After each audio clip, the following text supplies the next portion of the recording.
wabarakatuh. Alhamdulillahirabbil alamin, asyhadu alla ilaha illallah wa asyhadu anna Muhammadar Rasulullah. Allahumma shalli ala Muhammad wa ala ali Muhammad. Amma ba'du. Baik, teman-teman yang dirahmati Allah Subhanahu wa taala, mari kita bersyukur dulu kepada Allah. Alhamdulillah kita diberi kesempatan oleh Allah Subhanahu wa taala hari ini untuk belajar di Jumat berbagi cerita, yang insya Allah hari ini kita akan dibersamai oleh sahabat saya dari Solo, yaitu Mas Mujahid Goni, ya, dari tukangbangun.id. Beliau adalah salah satu konsultan kontraktor yang banyak membantu, ya, pasangan atau keluarga untuk membangun, mewujudkan rumah impiannya. Kalau dihitung-hitung udah ratusan rumah impian yang beliau wujudkan. Nah, insya Allah nanti kita akan belajar bareng beliau. Tak lupa salawat serta salam selalu tercurahkan kepada junjungan kita Nabi besar Nabi Muhammad Sallallahu Alaihi Wasallam, Nabi akhir zaman, yang mana kalau kita ingin sukses dunia akhirat, ikutilah siapa? Rasulullah Sallallahu Alaihi Wasallam. Insya Allah kita juga ikut sukses baik dunia dan akhirat. Ya. Sebelumnya teman-teman, mari kita awali Jumat yang berkah ini dengan sama-sama ya membaca umul kitab Al-Fatihah. A'udzubillahi minasyaitonirrajim. Bismillahirrahmanirrahim. Alhamdulillahirabbil alamin, arrahmanirrahim, maliki yaumiddin. Iyyaka na'budu wa iyyaka nasta'in. Ihdinas siratal mustaqim. Siratal ladzina an'amta 'alaihim ghairil maghdubi 'alaihim waladdallin. Amin. Baik, saya sapa dulu Kang Mujahid Goni. Assalamualaikum, Kang Goni. Masya Allah. Waalaikumsalam warahmatullahi. Suara saya terdengar, Mas? Alhamdulillah terdengar. Bagaimana teman-teman yang lain di seberang sana? Apakah terdengar dengan jelas? Oke, terdengar sih, insya Allah terdengar. Siap. Sehat-sehat Kang Goni? Halo, halo. Apakah suara saya juga terdengar dengan jelas? Alhamdulillah, sehat. Sepertinya koneksi agak macet-macet ini. Ya. Tes 1, 2, 3 dulu, dicoba. Kita prepare di koneksi dulu. Teman-teman yang lain, apakah koneksi jelas? Suara jelas? Oke, kalau jelas kita mulai lagi. Jelas ya? Siap. Oke, di sini teman-teman sebelum acara kita mulai, bolehlah silakan teman-teman yang mau kenal-kenalan, kita bisa kenal-kenalan, ya. Bisa sebutkan nama, kemudian asalnya dari mana, ya. Kemudian harapan ikut acara ini apa, atau ingin dapat ilmu apa. Nah, silahkan teman-teman di kolom chat, ya. Sebelum kita mulai acara ini, bisa kita kenalan dulu, ya. Sebutkan nama, asal dari mana, harapan ikut acara ini dapat ilmu apa. Oke, saya tunggu kolom chatnya. Di sini ada Mas Amon, ada Mas Ganesa, ini juga dari tim Bangun Yogyakarta, Mas Ganesa. Kemudian, wah, banyak nih, ada teman-teman kita, ya. Silakan. Oke. Oke, sambil menunggu chat dari teman-teman, ya, kenal-kenalan, saya akan nyebutin dulu siapa sih pembicara pada pagi hari ini, ya. Jadi insya Allah kita akan dibersamai oleh, ini saya manggilnya siapa nih? Mas Goni atau Mas Mujahid Goni nih? Mas Goni ya? Biar akrab, oke. Mas Goni ini dari tukangbangun.id. Jadi tukangbangun.id ini salah satu kontraktor, juga konsultan kontraktor yang banyak membantu ya para pasangan atau keluarga khususnya untuk membangun atau mewujudkan rumah impiannya. Karena salah satu tagline-nya adalah mewujudkan rumah impian. Nah, beliau ini dari Solo, teman-teman, tepatnya di Mojolaban ya. Co-founder juga dari salah satu komunitas yang saya sering ikutin juga, yaitu Rebo Naik. Setiap Rebo malam itu ada berbagi ya di tukangbangun.id di Mojolaban sana. Nah, kemudian prestasinya cukup menarik ya, teman-teman. Kang Goni ini sudah membangun ratusan rumah impian dan rata-rata kalau per tahunnya ya bisa membangun 50 rumah lah. Dan kalau ngomongin marketing di properti atau kontraktoran, waduh, ini jago banget dari marketing kekinian ya. Bahkan konten-kontennya sempat banyak yang viral juga sampai tembus jutaan view. Nah, nanti kita juga belajar. dan apa namanya seru ini perjalanan ceritanya untuk kita bisa ikutin ya. Oke. Nah, pertamanya nih ada kita hari ini formatnya teman-teman beda sama biasanya. Format biasanya kita ada pemaparan. Nah, hari ini formatnya kita lebih ke talk show sih. Talk show dengerin cerita dari Mas Goni. Nah, ini saya pengen awalnya Mas Goni cerita dulu nih Kang Goni. Jadi dulu terjun di bisnis kontraktor nih ceritanya gimana bisa terjun ya sampai akhirnya bisa bikin tukang bangun seperti saat ini. Monggo Kang Goni silakan. Ya. Bisa disapa Baik, pemirsanya. baik, terima kasih Mas Alfian. Assalamualaikum warahmatullahi wabarakatuh. Waalaikumsalam warahmatullahi wabarakatuh. Ya, pertama saya ucapkan syukur pada Allah Subhanahu wa taala yang pagi hari ini telah memberikan kita banyak kenikmatan. Kemudian selawat serta salam semoga tercurahkan kepada junjungan kita, suri teladan terbaik kita Nabi Muhammad SAW. Ini teman-teman selamat pagi. Salam kenal, saya Mujahid bin Abdullah dari Tukang Bangun. Melanjutkan diskusi ya, kalau kemarin dihubungi Mas Alfian ya saya bisanya diskusi karena belum punya materi apa yang mau saya paparkan gitu. Jadi kita akan bercerita nanti sampai jam 11 ya Mas Alfian. Siap. Ya, insya Allah sampai jam 11. Jadi pertanyaan pertama tadi berkaitan dengan bagaimana sih saya memulai Tukang Bangun. Kalau menarik sejarahnya itu sebenarnya saya mulai terlibat di bisnis itu macam-macam ya. Waktu itu 2011 2010 waktu masih ada Entrepreneur University EU, saya belajar di sana untuk mulai mengenal tentang bagaimana harus menjadi seorang pengusaha, dan memang di EU itu kan ilmu cara gila jadi pengusaha. Nah, dari situlah kita terinspirasi untuk jadi pengusaha dan kita memulai bisnis macam-macam, dari mulai jualan snack, kemudian kita mulai, suara saya masih terdengar? Siap, terdengar dengan jelas, Kang Goni. Masih ya? Siap. Oke. Kita mulai dari jualan snack, kemudian pakaian, kemudian juga ada pembesaran budidaya ikan lele waktu itu, karena memang di beberapa mentor EU waktu itu juga banyak mengajarkan hal itu. Kemudian kita apa ya namanya bisnis naik turun, kemudian terinspirasi sama namanya Pak Aryo Diponegoro. Itu beliau adalah mentor properti saya. Kemudian dari Pak Aryo itulah saya membulatkan tekad atau mulai membuat impian untuk menjadi seorang pembisnis properti. Nah, maka saya mulai perjalanannya dari situ. Jadi saya mulai menjadi seorang developer properti di beberapa proyek. Waktu itu pertama memang kita kerjasama dengan developer yang sudah senior, walaupun developer ini bisa dikatakan kita hanya main di 10 kafling, 11 kafling, dan di bawah 20 kafling lah, gitu, kecil-kecilan.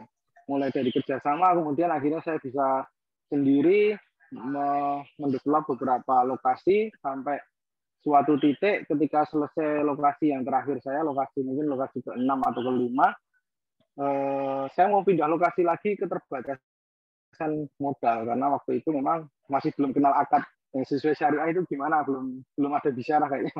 Jadi kita belum belajar di sana. Akhirnya terbatas modal karena waktu itu akadnya memang kerjasama dengan sistem bayarnya tempo, tapi ya kerjasama gitu. Jadi unit kafling laku kita bayar, kafling unit laku bayar.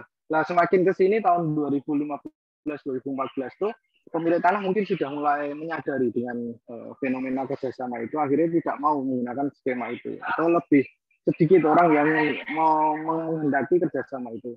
Akhirnya saya berpikir ini modalnya harus besar kalau mau meneruskan ke developeran. Akhirnya saya menghentikan developeran karena qadarullah waktu itu bapak saya juga tukang dan dia juga pemborong, tapi memang sistemnya kayak ngabut dan kayak pemborong kampung gitu ya, belum tersistemasi dengan baik gitu. Qadarullah bapak ngambil sebuah proyek tenderan di Lampung waktu itu.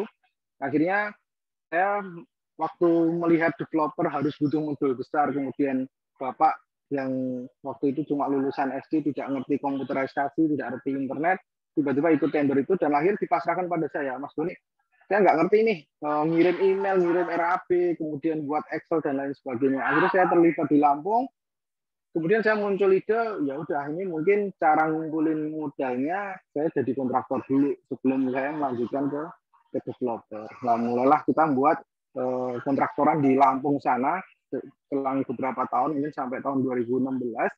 Nah, setelah mengikuti beberapa tender, muncul lagi akad-akad yang menurut kita membuat gelisah gitu, membuat resah gitu. Di sana kan kalau tender ya seperti itulah, kalau pengen menang ya harus ada trik and trick supaya kita bisa baik. Kemudian ketika ngerjakan proyek ternyata bukan murni hasil manajerial kita, tapi juga hasil lobby kita gimana, kemudian bagaimana kita ngopeni pengawas dan lain sebagainya. Saya melihat kok nggak asik ya kayak gini terus.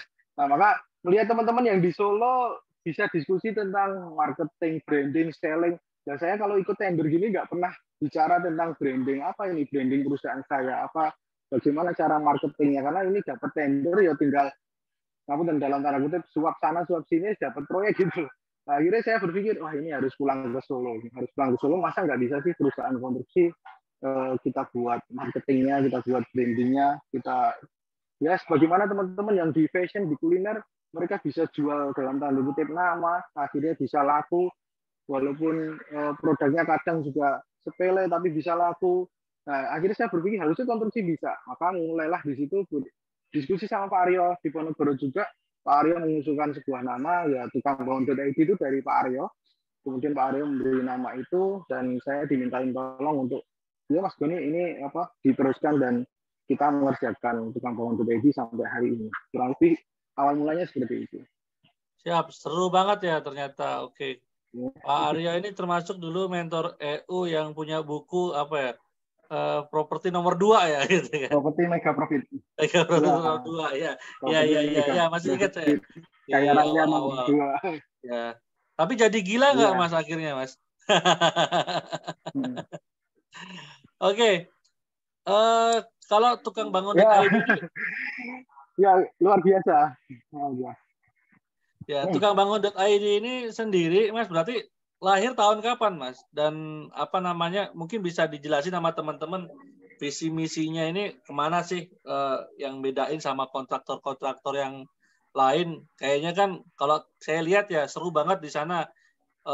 Sekarang ada 30 in-house ya di sana tim inti. Kemudian ada juga kalau tak lihat ada training center untuk tukang-tukang juga ya dan lain sebagainya. Terus kemudian ada acara komunitas juga Arbonek. Nah ini yang bikin penasaran saya ini kayaknya beda banget nih sama kontraktor-kontraktor di luar sana yang mungkin cuma ngerjain project. Kayaknya banyak banget yang dikerjain Mas Goni, termasuk besok juga mau bikin workshop juga ya tentang kontraktoran. Nah ini gimana Mas? Apa namanya? Apa sih yang melatar belakangi Mas Goni ya alasan Mas Goni bikin tukang bangun.id yang akhirnya Mas Goni ini pengen memperjuangkannya ini mati-matian ya sampai bikin ya banyak hal yang Mas Goni bikin lah gitu. Oke, mungkin ini lanjutin cerita dari tadi kita sudah bikin nama tukang bangun. Tapi sebelum dari itu tadi baru pagi ini saya nge-share sebuah tulisan saya di 2016. Waktu itu memang saya belum ketemu Pak Aryo dan belum tahu namanya apa. Kita membuat visi misi supaya bisa mengerjakan proyek di Solo, tapi belum kebayang namanya apa. Nah, kemudian setelah ketemu namanya, apa sih yang membuat kita berjuang di sini dan kita besarkan? Ternyata pada faktanya ketika kita melihat kontraktor, saya juga merenung dan itu menjadi kegelisahan kita dan hadirnya tukang bangun untuk hal ini juga, yaitu kita sering melihat di lingkungan sekitar saya nggak tahu kalau di lingkungan teman-teman, ketika orang mau membangun rumah, khususnya bangun rumah ya, kita tidak bicara kontraktor yang membangun gedung atau kontraktor yang membangun jembatan dan bangunan-bangunan high risk building lainnya. Kita bicara tentang bangun rumah. Ketika orang bangun rumah, saat mereka butuh bangun rumah, mereka mulai merekrut tim. Nah, tim di sini yaitu tim lapangan, mulai dari mandor, tukang, kemudian pembantu tukang. Nah, kemudian setelah rumah itu jadi dan tidak ada pekerjaan lagi, dengan mudah karena memang tidak ada kerjaan lagi, tim itu langsung dibubarin, silahkan cari kerja masing-masing. Nah, memang kita bukan sebagai penjamin rezeki atas mereka, tapi saya melihat ini ada sebuah kekosongan sistem di mana apa nggak bisa sih para tukang itu ketika pertama kita bentuk, kita teruskan lagi proyek itu harus ada terus. Misal kita punya 5 tim, ya bagaimana caranya kita bisa 5 tim ini jangan terus dibubarin gitu. Mohon maaf ketika kita bicara untuk rezeki kita sendiri atau untuk kehidupan kita sendiri, ya mungkin cukuplah 1 proyek 2 proyek gitu.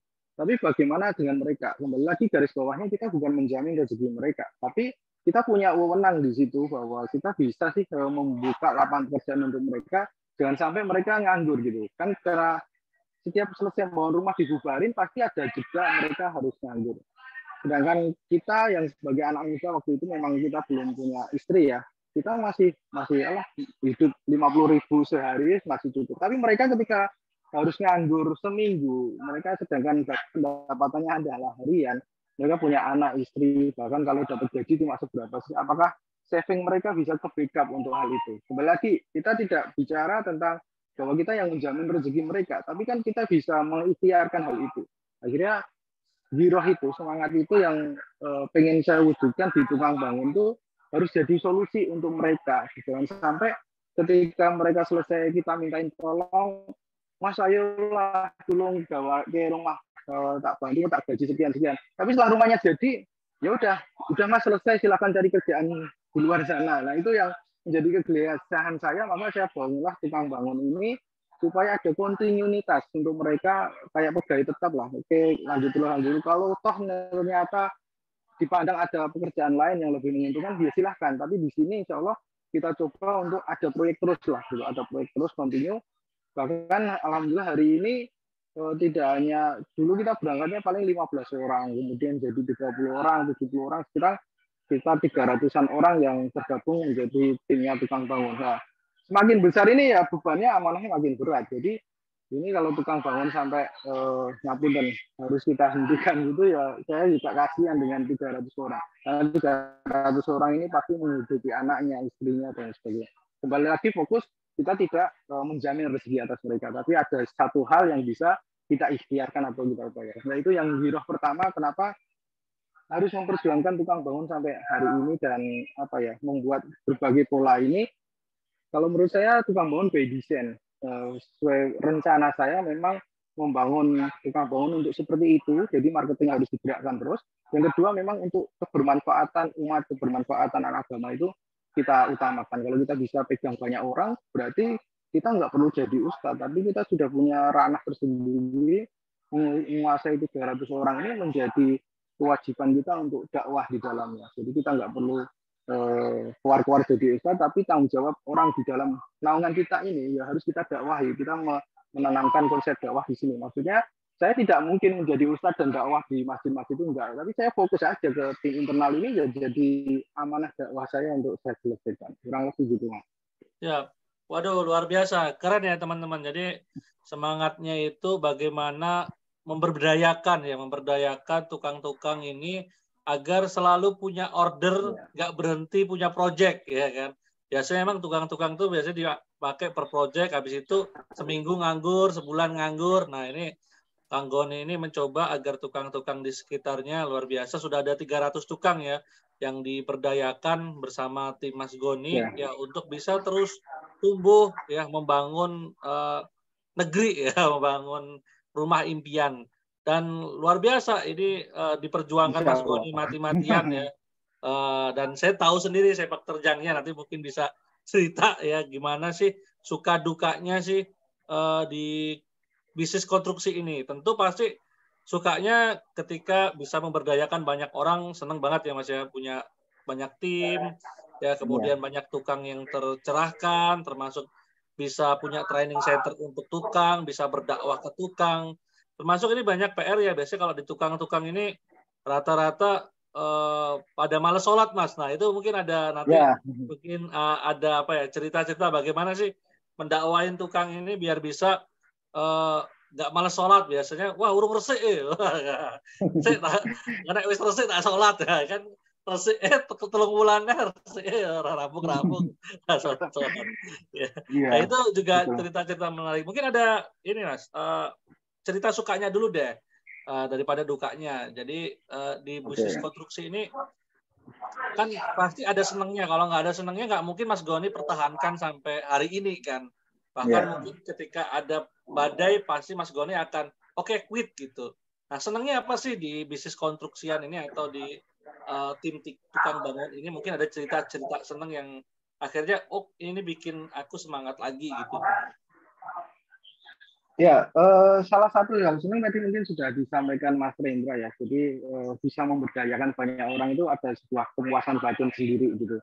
Kalau bicara nilai rupiah, saya juga tidak merasa senang di situ karena ya hari ini ya tidak berdampak apapun gitu. Soalnya ya memang ekonomi kita membaik itu hal yang harus disyukuri juga gitu. Cuman saya lebih fokus ke itu, kebermanfaatan kita itu ternyata ketika kita masuk dalam bisnis ini itu kayak semacam ada game changing ya, apa sebuah games yang harus kita selesaikan bahwa ini itu bisa melebar kemana-mana dan bisa jadi ekosistem. Nah itu saya yang semangat untuk melanjutkan ini bahwa ini sekarang tukang bangun oke, berawal orang melihat hari ini tukang bangun sebagai kontraktor. Kemudian ketika kita berada di dalamnya ini tidak hanya kontraktor, ternyata ini bisa mengakar ke sini nih jadi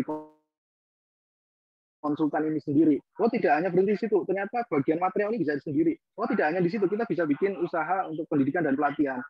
Untuk perlengkapan tukang pun kaos, sepatu dan lain sebagainya bisa kita buat. Kemudian apalagi ternyata banyak sekali hal yang masih cukup menantang untuk kita selesaikan di tukang bangun ini yang bisa mengakar kemana-mana. Nah ekosistem inilah yang bisa ekosistem ini dari hulu ke hilir bisa kita masukin, bisa kita jadikan satu koordinasi. Masya Allah gitu. Selain membangun rumah impian, kita bisa membangun negeri impian gitu.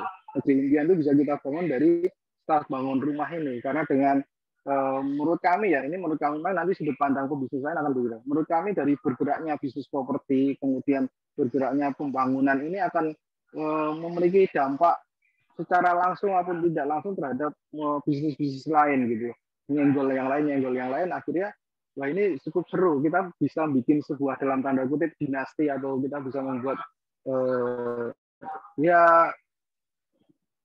ikatan yang luar biasa, apalagi masing-masing dari connecting the dot titik-titik ini bisa kita hubungkan. Untuk itu juga alasan kami kenapa memulai Rebonek itu juga by design. Kita dulu belum tahu namanya Rebonek, cuma kantor kita kemudian diskusi kita sudah menginginkan kita punya kantor ada sebuah ruang untuk masyarakat, untuk akademisi, untuk para pelaku atau praktisi untuk diskusi di sini. Nah itu akhirnya sekarang namanya Rebonek. Nah Rebonek ini tujuannya juga bagaimana tadi titik-titik tadi diisi sama teman-teman kita.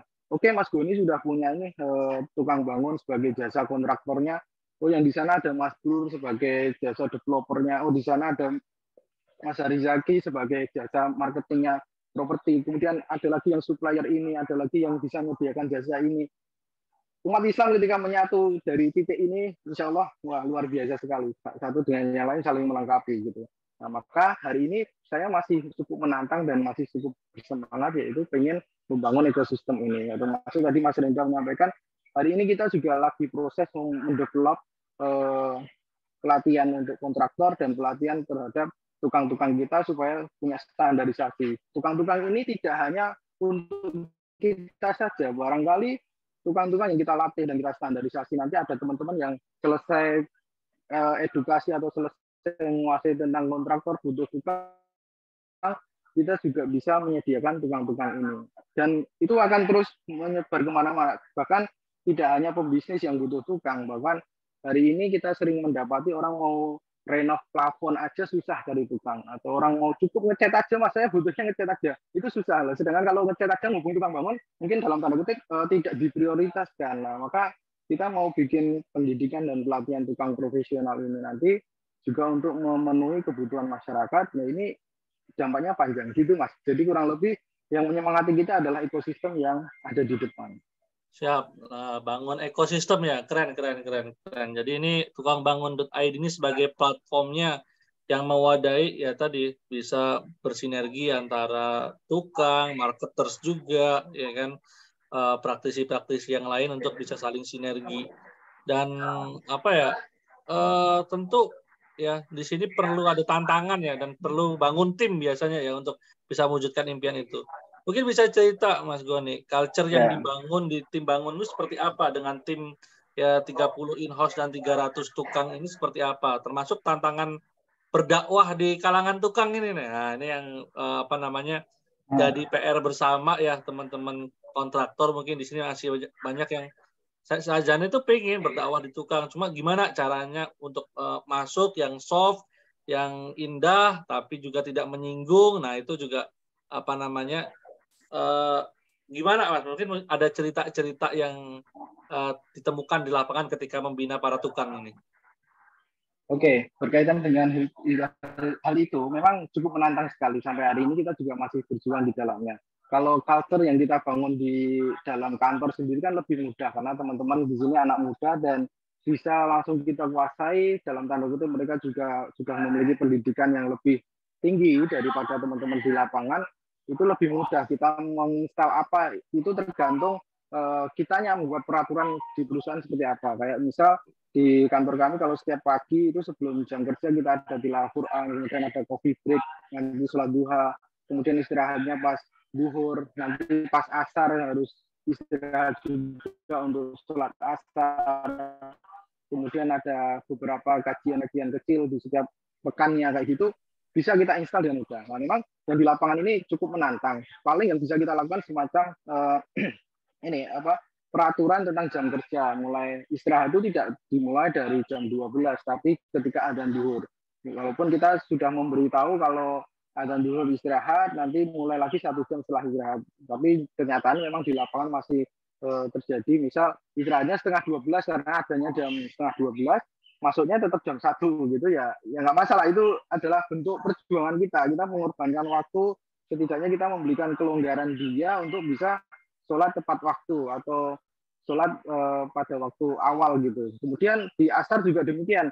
Asar untuk teman-teman kita persilahkan untuk break, sholat asar dulu gitu. Sholat asar dulu, baru melanjutkan kerja lagi. Walaupun di situ nanti ada tantangannya yang nggak sholat melu istirahat gitu, tapi dia nggak sholat atau kadang sholatnya ditunda-tunda, habis sholat langsung pulang gitu. Jadi jam 4 sudah pulang. Ini memang cukup menantang, tapi ini harus kita lakukan dan sampai hari ini kita berkorban untuk itu. Jadi nggak apa-apa jam kerjanya banyak lupute, belum disiplin di situ. Tapi kita terus mengingatkan, nah cara mengingatkan kita ada program setiap bulan sekali, semua harus kumpul di kantor. Di sini ada pembangunan spiritual building.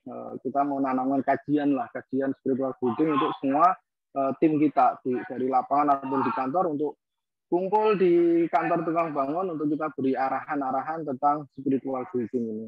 Yang ketiga mungkin selain spiritual building ya tentunya owner ataupun orang-orang yang di area manajerial itu harus mencerminkan apa yang menjadi keinginan kita. Kalau kita ingin menjadi budaya yang islami atau syariah ya kita harus menunjukkan itu. Kita ketika waktunya azan kita sendiri juga harus sholat, ketika berpakaian seperti apa dan lain sebagainya itu juga kita sampaikan ke ring 1 kita, area manajerial juga harus menunjukkan kalau budaya itu pengen kita bangun, ya tentunya kita juga harus membangun budaya itu. Akhirnya teman-teman kita di lapangan berpersepsi ya perkewalah nih ameh minum-minuman keras, mau judi dan sebagainya. Dan alhamdulillah menurut saya prestasi ini yang luar biasa. Kita sudah menghilangkan kemaksiatan model gitu. Main judi kayak gitu bisa atau mendem gitu sudah bisa hilang. Memang PR-nya masih sholat. Tingkatan sholatnya memang luar biasa. Kita masih edukasi yang cukup menantang. Yang penting di kantor mencerminkan budaya sholat, ya harapannya nanti yang di lapangan juga mengikutinya. Gitu. Siap, seru banget. Nah ini juga tantangan kita bersama ya. Oke, tadi tantangan di tukang Mas. Boleh cerita dong tantangan di dunia konstruksi ini gimana? Ini buat teman-teman yang mungkin apa namanya juga lagi masuk di dunia konstruksi atau lagi sedang belajar.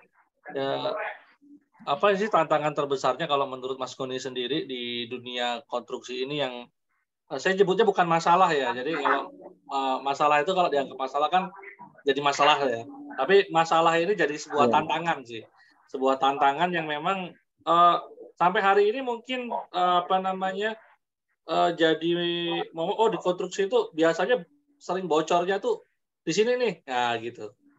Nah, mungkin Mas Goni ada apa namanya sedikit cerita atau mungkin Mas Goni bisa bercerita ya. Saya sempat dengar kan Mas Goni pernah garap project cukup banyak ya, dalam setahun bisa 50 rumah, achieve bisa puluhan miliar, tapi juga boncos ya. Nah, boncosnya ya hampir 2 miliar juga gitu kan. Jadi udah setahun kerja ya kan, dapat 35 miliar, boncosnya ya sampai 1, berapa kemarin? 8 miliar. Itu kan jadi apa ya? 1,8. Jadi luar biasa tantangan ya, tantangan yang menarik buat teman-teman. Kok bisa begitu loh? Ya, dari segi marketing kan baik-baik saja. Kayaknya kalau ngelihat apa ya, sosial medianya tukang bangun, wow luar biasa. Konten-kontennya serius, dia garapnya, videonya juga luar biasa. Bahkan beberapa saya lihat kontennya ada tembus jutaan view itu kan. Kalau dari segi jualan kayaknya baik-baik saja, tidak kekurangan, bahkan sampai antri-antri ya ordernya. Ya. Nah, ini gimana Mas Goni? Ya.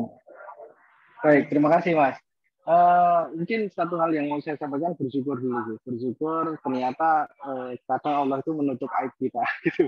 Nah, ini maksudnya aib ya, mungkin sekarang saya buka bukan jadi aib tapi sebagai pembelajaran bersama. Orang nggak tahu kalau ternyata orang mungkin nggak percaya juga ketika saya sampaikan saya nggak punya uang itu, mungkin nggak percaya gitu. Masa Mas Doni itu kesulitan uang? Tapi teman-teman yang ada di circle saya yang mungkin sering diskusi sama saya tahu betul kondisi saya waktu itu ya, tahun 2021 itu kita proses keblondrok keblondrok. Jadi proses dalam jatuh yang sejatuh-jatuhnya sampai saya tuh ngomong sama istri, ya udah kita akhiri aja bisnis ini gitu. Nah, tantangannya di mana sih sebenarnya sampai kok kenapa sampai segitunya, dan mungkin orang tidak percaya saya nggak punya uang, itu kan itu kuasa Allah untuk menutupi bahwa kita ini apa ya, nggak kelihatan lah dari luar kalau kita itu mengalami kerugian yang sebesar itu, dan sampai mental saya juga sampai drop juga, itu bisa ketutup sama Allah, Masya Allah sekali. Nah, akhirnya sekarang saatnya saya bercerita karena alhamdulillah Allah sudah izinkan juga, kita sudah mulai recovery, sudah mulai bertumbuh lagi, kita akhirnya bisa bercerita hari ini. Ya, yang tantangan yang terbesar tetap pada SDM lah. Jadi satu hal yang menjadi kekuatannya tukang bangun adalah SDM, tapi satu hal yang menjadi tantangan di tukang bangun juga SDM. Saya yakin juga di mana-mana keluh kesahnya sama. SDM ini baik di ranah jajaran di manajerial, mulai dari manajer, staff, dan lain sebagainya, sampai ke ranah pelaksana, yaitu para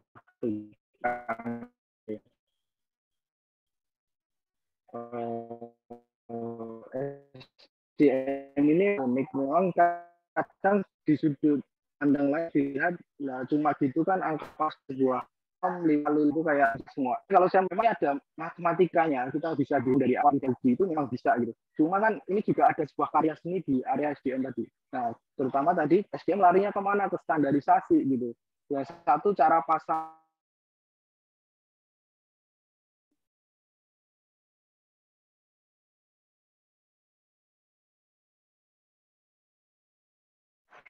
Halo?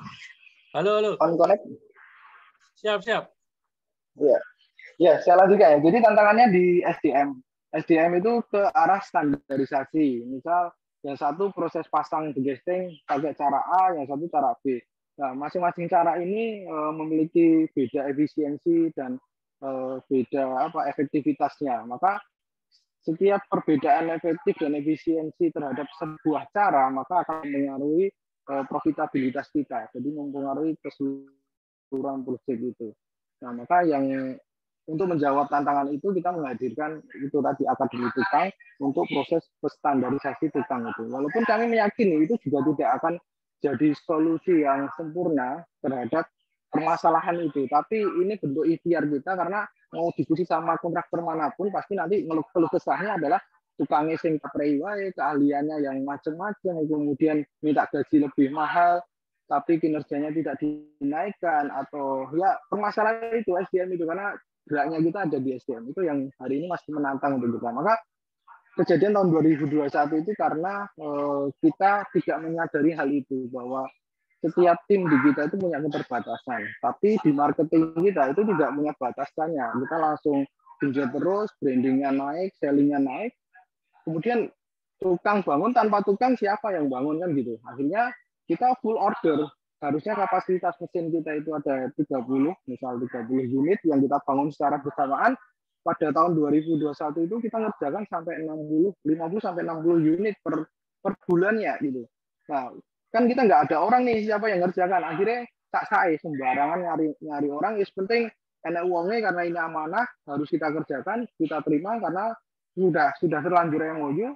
Nah, ternyata proses orang yang masuk untuk mengerjakan rumah-rumah yang menjadi rumah klien kita itu tidak sesuai standar yang kita tentukan. Nah, ini kan cukup menantang. Akhirnya boncos di situ. Banyak. Kita kan hasil kali ya. Misal ada satu rumah yang Mas ini gentengnya belum terhitung ya. Misal contoh gitu. Ternyata ada 30 rumah gitu yang gentengnya tidak terhitung. Nah, kan mungkin harga genteng satunya 2.000, ada 10 genteng yang nggak terhitung, kalikan berapa model kayak gitu. Kemudian sama produktivitas, misal tukang itu harusnya kerja 8 jam, tapi karena kedisiplinan yang kurang, kemudian dia jam 8 baru datang, jam 9 baru mulai kerja, nanti jam 11 sudah istirahat lagi dan lain sebagainya.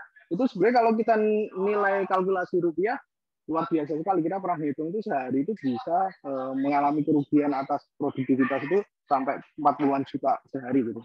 Nah, pun lagi waste material yang terjadi di lapangan itu menyebabkan kita keblonjok di tahun 2021. Akhirnya kita menyadari hari itu, maka hari ini 2022 melakukan recovery, 2023 kita nggak muluk-muluk setting goal yang tinggi, yang penting relevan aja dengan kondisi tim hari ini. Maka kita membatasi klien, jadi membatasi dari segi nilai kontraknya atau jenis jumlah klien.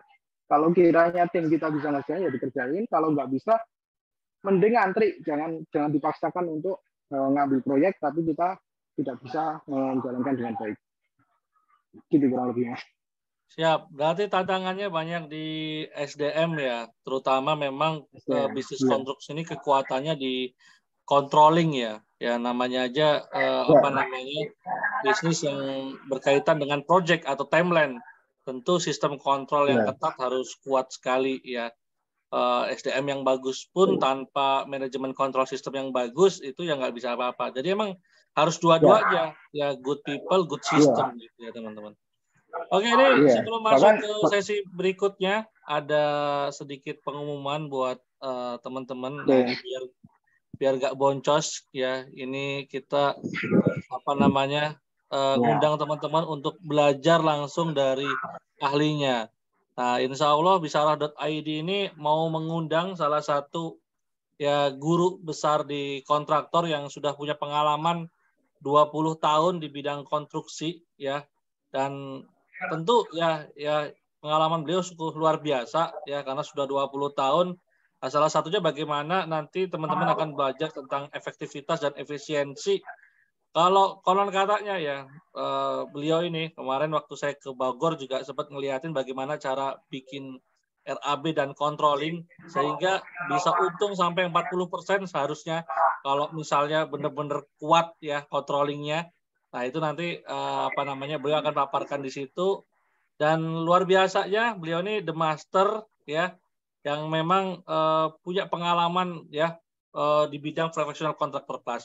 Nah, judul acaranya ini profesional kontraktor kelas ya teman-teman, latar belakangnya karena memang sebenarnya peluang bisnis konstruksi ini luar biasa ya, kayak Mas Goni tadi, orang yang pengen dibangun rumahnya itu sampai ngantri-ngantri kalau kita ngelihat di tempatnya Mas Goni, tapi ternyata tidak banyak kontraktor tuh yang siap untuk menangani proyek itu ya. Kebanyakan akhirnya boncosnya karena tidak melakukan 4 standarisasi keberhasilan, yaitu tepat waktu, tepat biaya, tepat mutu, dan zero accident ya. Dan insya Allah akan dikupas di workshop bulan Februari sih, akhir Februari, yang tentu ya ada di Yogyakarta. Nah, ini teman-teman bisa cek sendiri di bisarah.id/professional kontraktor. Nah, ini teman-teman materinya apa aja? Teman-teman akan belajar tentang bagaimana manajemen kontrol sistem ya, bagaimana skema borongan kontraktor, KPA dan daily activity kontraktor, struktur kontraktor, strategi marketing kontraktor, cost legal kontraktor, sistem kerjasama investor project kalau ada investor per project, akad syariah tentang borongan kontraktor. Dan benefitnya teman-teman juga dapat template perhitungan RAB nanti konstruksi, kemudian template 101 ide promosi ya, kemudian video akad-akad properti syariah, kemudian draft akad kerjasama ya senilai 5 juta, dan new circle komunitas pebisnis muslim. Jadi memang kita ini lagi ngumpulin circle kontraktor yang ada di DIY Jateng untuk saling sinergi. Termasuk nanti bisa disinergikan dengan tukang bangun yang memang kontraktor juga butuh tukang, butuh kolaborasi, dan insya Allah circle ini jadi circle yang baik ya teman-teman, untuk kita bisa mencetak kontraktor yang profesional. Profesional di sini yang saya maksud adalah ya kata Rasul itu, jika ya satu urusan itu diserahkan kepada yang bukan ahlinya, tunggulah kehancurannya. Nah, kenapa banyak bisnis kontraktor atau banyak rumah yang akhirnya tidak amanah ya dikerjakan karena tidak diserahkan kepada ahlinya. Nah, salah satunya di sini kita ingin meningkatkan kapasitas para kontraktor untuk benar-benar bisa menjadi profesional. Tentunya ya biar itu bisa terjadi perlu ada bimbingan, lebih cepat tuh perlu dibimbing oleh yang sudah profesional di bidangnya teman-teman. Nah itu sedikit pengumuman ya buat teman-teman. Dan insya Allah di Tukang Bangun juga ada acara ya Kang ya. Ada acara ya. Ada acara nama kontraktoran juga ya, belajar tentang konstruksian ya, level yang basic. Nah teman-teman yang kalau mau ikutin silahkan ya. Apalagi teman-teman yang sekarang punya impian, belum punya rumah, pengen mewujudkan rumah impian. Sekarang lagi tren ya Mas ya, di sosial media kalau kita lihat bagaimana anak-anak muda pengen mewujudkan rumah impiannya. Nah, biar ada pendamping, nah di tukangbangun.id ini juga ya menyediakan jasa pendampingan ya. Pendampingan atau konsultasi untuk teman-teman bisa membangun rumah impiannya sendiri. Ya, nanti dibantu kalau nggak punya tukang ya dibantu untuk share link tukangnya, kalau nggak bisa bikin RAP nanti dibimbing bikin RAP-nya, bahkan bisa desain dibimbing bikin desainnya. Paket lengkap pokoknya kalau di tukangbangun.id ya. Silakan, ini kita jadi sinergi, saling kolaborasi antara sama ya pengusaha muslim, semoga ya bisa menjadi ekosistem yang tadi luar biasa ya. Karena kita udah nggak ngomongin persaingan lagi di sini, kita ngomongin tentang bagaimana sih saudara muslim kita biar bisa naik kelas gitu. Karena iri dengki ini yang bikin kita ini nggak bersatu teman-teman. Kadang oke teman kita lebih sukses kita iri kan. Iri itu kan begitu, susah melihat orang lain senang, senang melihat orang lain susah. Nah ini perlu kita kita hindari dengan cara ya mensupport ya bisnis teman-teman yang lainnya, saling mempromosikan salprom ya kan. Walaupun mungkin bisnisnya sama. Kalau kita lihat kan di kalau di Jogja itu ada Moses. Moses itu satu wilayah di Gejayan sana yang isinya penjual ya handphone semua. Itu saya punya teman di Moses itu yang ya kalau nggak ada barang dia nyari barang di tempat lain dan saling support gitu. Kalau tempat lain nggak ada barang, ambil barang di dia. Itu paguyubannya cukup saya rasa waktu saya datang ke sana cukup oke gitu loh untuk saling support. Nah, kalau kita nggak bisa kayak gitu, ayo coba kita mulai sinergi gitu teman-teman. Oke, mungkin bisa dijelasin Mas acara yang Mas Goni juga mau bikin, mungkin biar teman-teman juga bisa tahu.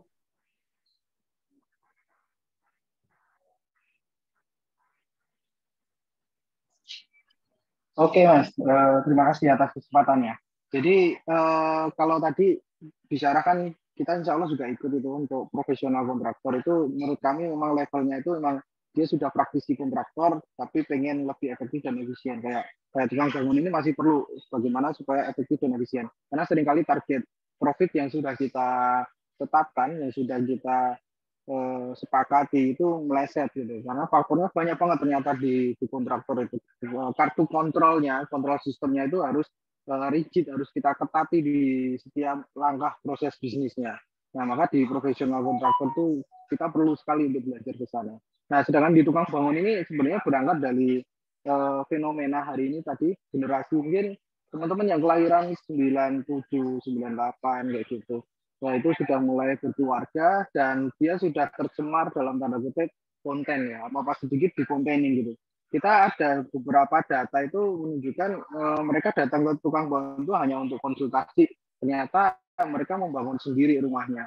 Nah, pas bangun rumah itu ternyata yang mau diangkat tuh cerita dari setiap level dia melakukan hal itu, membangun rumahnya, mulai dari datang ke kantor tukang bangun, bagaimana susahnya nyari Google Map-nya, kemudian sampai bagaimana membersihkan lahannya, mulai buplang, kemudian ada drama cari tukang, hari ini ditunggu kok nggak datang, kemudian sudah mulai pondasi, pasirnya kok nggak datang. Nah, setiap drama-drama di level orang-orang yang pengen bangun rumahnya sendiri itu ternyata jadi konten dan kemudian diceritakan dalam story Instagramnya before afternya. Jadi sebelum rumah itu jadi ada ceritanya, kemudian setelah rumah jadi itu pun ceritanya lebih panjang lagi gitu. Kenapa memilih keramik ini, nyarinya sampai ke Singapura, nyarinya sampai ke Semarang. Mereka proses mencari itu dan kita menganalisa, wah ini memang perlu kita memberikan edukasi. Oke, kalau teman-teman mau bangun rumah sendiri, maka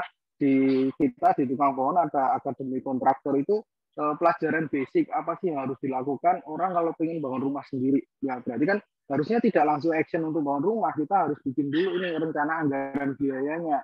Kita plot dulu ini punya uang 100 juta nanti jadinya seperti apa ya, kita buat anggaran biayanya. Kemudian selain anggaran biaya kita harus punya yang lapisan kedua itu rencana anggaran pembelanjaannya. Nanti belanja ini di mana, harganya berapa. Nah, basic-basic seperti itulah yang nanti kita ajarkan dan apa sih yang ada di manajemen proyek itu kayak tadi Mas Reza menyampaikan ada biaya, mutu, dan waktunya. BMW itu apa yang harus dijaga di setiap keputusan kita pengen memutuskan mau beli barang itu paling tidak ada indikator biayanya mana yang lebih murah, waktunya mana yang cepat, dan mutunya mana yang lebih bagus. Kurang lebih itu. Jadi yang akan diajarkan di Akademi Kontraktor ini memang cukup basic, orang yang benar-benar awam atau orang yang baru praktisi pengen bangun rumah atau sudah melakukannya tapi supaya tersistemasi apa sih yang harus dikontrol. Nah kurang lebih itu sih yang akan kami lakukan. Itu insya Allah eventnya akan dilaksanakan tanggal 4 Februari di Solo. Itu Mas Reza. Siap, oke, siap. Habis ikut itu langsung ikut ya profesional kontraktor kelas di akhir Februari ya, cocok ya. Mas Goni ya. Ya. Oke, kita mungkin masuk ke sesi tanya jawab, Mas. Biar saya nggak terus yang nanya ini, kayaknya udah mulai masuk pertanyaan. Silakan teman-teman yang punya pertanyaan bisa mulai mengajukan pertanyaannya di seputar bagaimana ya suka duka di dunia konstruksi atau bangun rumah sendiri ya. Termasuk janji saya nanti ada tips dari Mas Goni di akhir sesi ini. Tips bikin rumah impian sendiri ya. Oke, ini ada Pak Mangku. Assalamualaikum Pak Mangku. Dari mana nih? Tangerang atau mana nih? Oke, Pak Mangku. Tentang khususnya biaya Waalaikumsalam, Jakarta Ustaz. Siap, Pak Mangku Jakarta. Luar biasa. Oke, ini saya bacain dulu ya Pak. Nanti bisa kalau butuh tambahan silahkan. Ya, izin tanya Mas Goni tentang khususnya biaya riswah nih atau suap. Paham untuk izin IMB sering ada biaya-biaya tambahan yang diminta birokrasi. Karena kita ingin membangun suatu di luar IMB dan sebagainya. Bagaimana mengatasinya? Wassalam. Nah, pertanyaan keduanya termasuk perizinan yang lainnya. Pertanyaan keduanya, kalau ada lahan kosong kemudian kita diajak untuk syirkah bangun properti, apakah Ustadz pernah mengaplikasikannya? Mohon pencerahannya. Syukron. Gitu, Kang Goni. Silakan. Tadi pertanyaan pertama perizinan, pertanyaan kedua kerjasama bangun rumah di kerjasama syirkah di lahan kosong.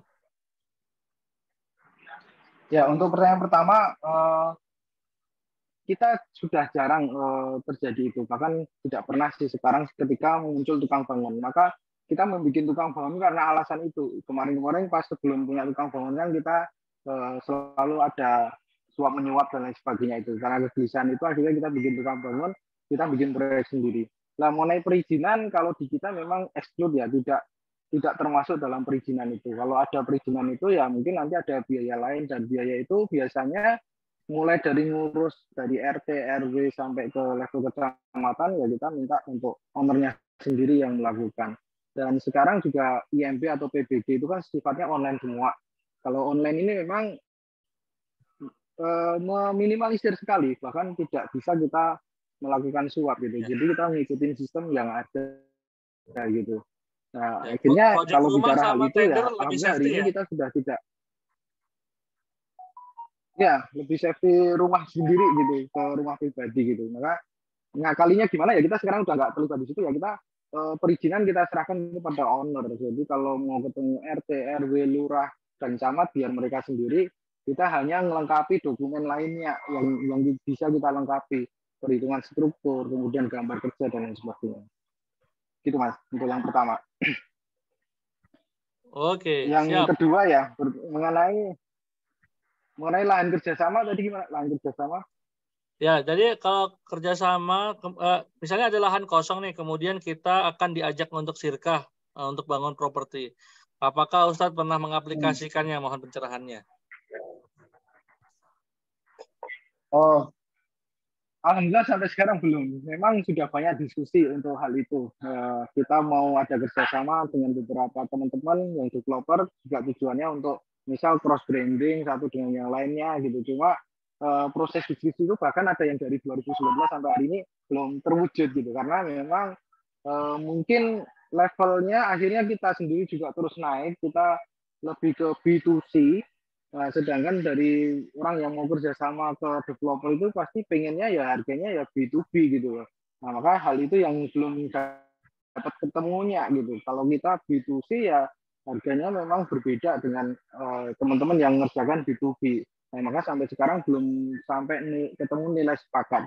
Di sisi lain karena keterbatasan modal kami, kalau kita juga difungsikan sebagai investor yang menyediakan bangunan, kita juga menolak hal itu karena kita cari klien yang bayar DP duluan aja bisa, kenapa kita harus modal duluan kayak gitu. Maka kita belum pernah terjadi kerjasama itu. Gitu, Mas. Siap, begitu Pak Mangku. Terima kasih Ustaz. Siap, cukup Pak Mangku? Cukup. Oke, ini ada yang raise hand dari Mas Gali. Silakan Mas Gali atau Mbak ini ya. Gali C. Silakan. Pertanyaannya langsung saja.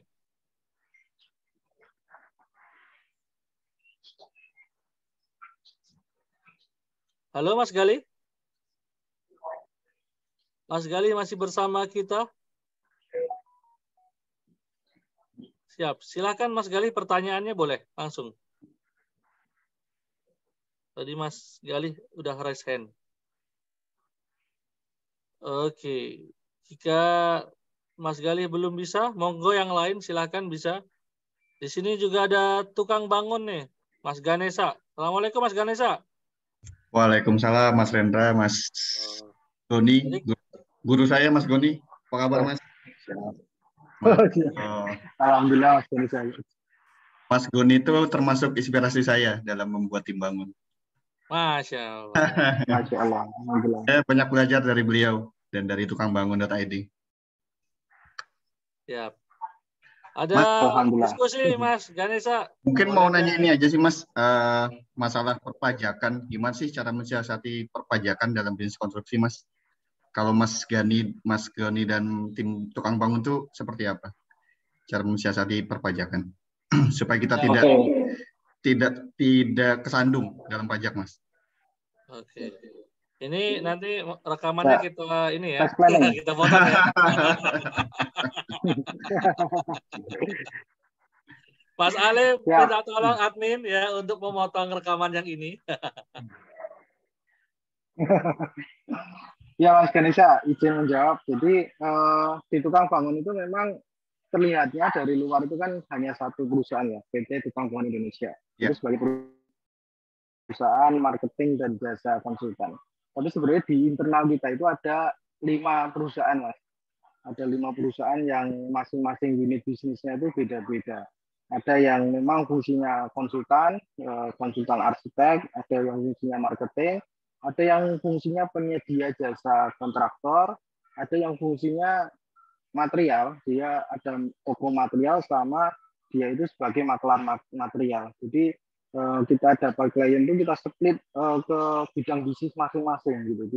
Tidak transaksinya pada satu entitas bisnis, karena di dalamnya ada 5 entitas bisnisnya. Mungkin cash planning yang kita lakukan seperti itu sih. Jadi maka setiap entitas bisnis itu kan punya ketentuan pajak masing-masing. Yang konsultan itu pajaknya berbeda, yang konstruksi paling besar sendiri kan 4%, berbeda, nanti yang logistik juga berbeda. Bahkan ini kita juga lagi proses yang transportasi pun kita pecah sendiri. Nah, pembedaan unit-unit bisnis ini kan kita terinspirasi dari bagaimana teman-teman yang di Sinarmas Group, kemudian dan lain sebagainya itu melakukan. Mereka kelihatannya Sinarmas Group, tapi ternyata punya Sinarmas yang properti, ada Sinarmas yang kebun, ada Sinarmas yang bank, dan lain sebagainya gitu. Ternyata unit bisnis berbeda, hitungan pajaknya berbeda. Maka kalau di luar kita terlihat hanya satu, sebenarnya kita itu tukang bangun.id itu grup gitu. Termasuk pendidikan dan pelatihan tadi usahanya sendiri lagi gitu, unit usahanya sendiri lagi. Bahkan saya berserikah dengan orang lain yang tidak ada di dalam tukang bangun sendiri. Maka itu yang kita sebut ekosistem gitu, tidak hanya satu transaksi. Kurang lebih gitu sih Mas penjabarannya. Ya Allah, jazakallah Mas Goni. Sama mungkin Itu, bisa Mas Ganesha. nanya satu lagi Mas. Siap. Ya. Sistem konstruksi, sistem akad yang diterapkan tukang bangun, apakah masih borongan atau cost and fee, Mas? Wah, ini. Kita dari awal pakainya RAB, Mas. Jadi borongan sih. Borongan cuma dirinci masing-masing pekerjaan itu. Pekerjaan misal pasang keramik berapa meter persegi lah, itu kan kita jelaskan rinci di situ, termasuk kita pisah antara jasa sama materialnya. Jadi nanti jasanya diakatkan dalam satu waktu itu juga, materialnya juga diakatkan sendiri gitu. Karena tadi juga beda entitas perusahaan, kita pisah di situ. Jadi bisa jadi nanti kita memberi kelonggaran kepada konsumen tuh mau ngadakan keramik sendiri ya nggak masalah. Berarti keramik yang ada di kita yang sudah diakatkan nanti dibatalkan kayak gitu. Jadi borongan tapi menggunakan RAB. Dari awal kita tidak menggunakan borongan per meter berapa Mas, itu tidak, karena kita sudah melihat dari awal itu kayaknya 50-50 ya, bisa jadi kontraktor yang ngerjain terdolimi atau konsumennya yang terdolimi karena per meter berapa, misal 3 juta itu nggak ada rinciannya, ini nanti seperti apa dan volumenya berapa. Kalau di kita ada volumenya, jadi ketika yang dilaksanakan pun kurang dari volume, ya kita mengembalikan uangnya. Tapi juga sebaliknya, kalau yang dilaksanakan itu lebih dari volume, ya ada tambahan sebesar volume yang ditambah. Oh gitu. Sesuai opname pekerjaan ya Mas ya, berarti ya, sesuai volume ya. Betul, setiap opname pekerjaan. Iya. Oke. Oke, jadi udah dipisah insya Allah Mas Ganesha, insya Allah Syar'i. Udah nggak 4 juta per meter lagi. Masya Allah, siap.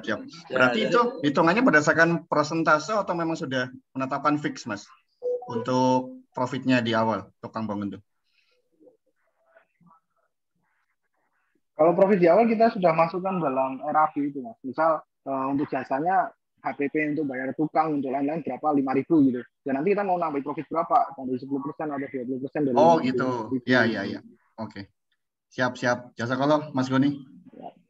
Dan serunya lagi Mas Ganesha, Kang Goni ini ya punya rekanan ini bahan material sendiri dan punya toko material sendiri. Wah, luar biasa. Menginspirasi Mas. Siap. Jazakallah Mas. Siap, silakan teman-teman yang mau tanya lagi. Mas, saya mau tanya Mas, misalnya kalau ada adendum gitu gimana Mas prosesnya? Misalnya ada tambahan, biasanya kan kalau di konstruksi kan udah ada orang tuh bikin pertamanya kayak gini, ngelihat di rilis ada yang baru tuh pengen dirubah tuh gitu kan. Itu sering terjadi kan, yang akhirnya jadi meleset nih dari perhitungan. Kadang boncornya juga banyak di situ tuh Mas. Betul, ya. Maka dari MOU awal tadi kan sudah kita terangkan bahwa ini harga untuk volume ini spek ini. Misal nanti dalam perjalanan itu volumenya nambah dan speknya nambah, ya harus diakatkan ulang atas tambahan itu. Jadi kita minta untuk klien itu konfirmasi dulu ke admin kita mau melakukan penambahan apa, kita hitung dulu, kalau sepakat harganya baru kita kerjakan. Jadi penambahan itu nanti bisa jadi dampak loh udah terlanjur kepasang Bu gitu. Jadi yang sudah terlanjur kepasang ya nanti jadi bebannya klien karena itu permintaan dari klien. Kurang lebih gitu. Siap, oke. Wah ini ada yang tanya, Mas Goni domisili mana? Solo, Mojolaban. Saya jawab deh. Solo, Mojolaban. Silakan. Sukoharjo maksudnya. Siap, yang mau bersilaturahim boleh.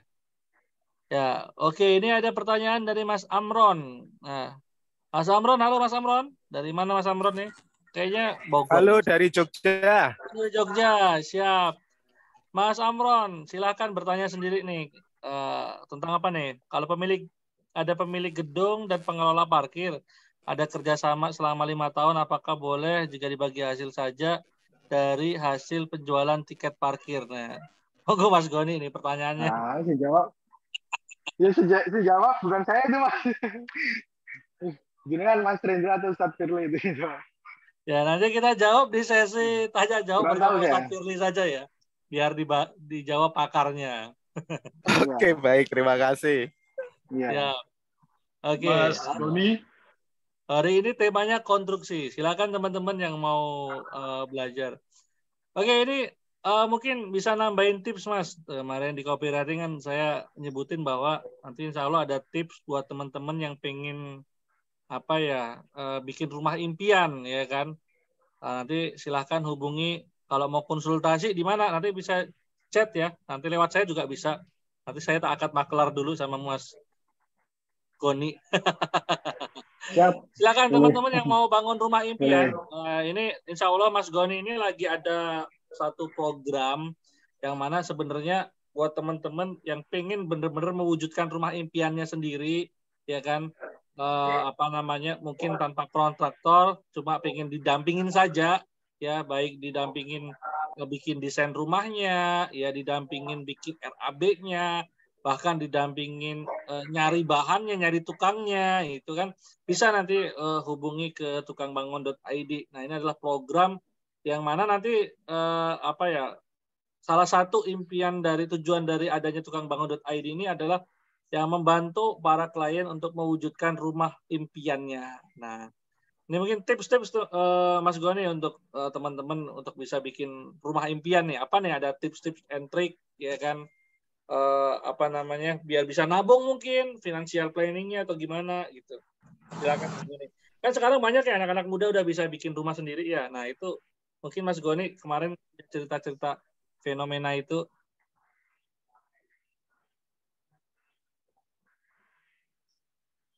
Ya, tipsnya ini mungkin dari proses sebelumnya. Kalau proses sebelumnya itu kayak nabung, kemudian bagaimana financial planning-nya itu mungkin teman-teman sendiri yang lebih tahu ya. Dan kapan, dan setidaknya kita punya target, kapan sih kita harus punya rumah gitu. Dan Oke, mungkin goals-nya juga dulu ya, ada dulu digarisbawahi ya. kalau Pengen punya rumah kapan gitu. ya, ada goals-nya dulu. Pengen rumahnya kapan, dan rumah yang menjadi dalam tanda kutip rumah impian itu seperti apa, itu digambarkan dengan jelas. Kalau kita memang fokus ke membangun rumah impian, ya, membangun rumah impian ini kan bukan rumah pertama kali atau bahkan bukan rumah yang kedua. Maksud kami rumah pertama itu adalah rumah kebutuhan. Yang penting aku punya rumah dulu, nggak usah daki-daki untuk punya rumah impian. Nah, tapi hal ini harus kita setting dulu dari awal.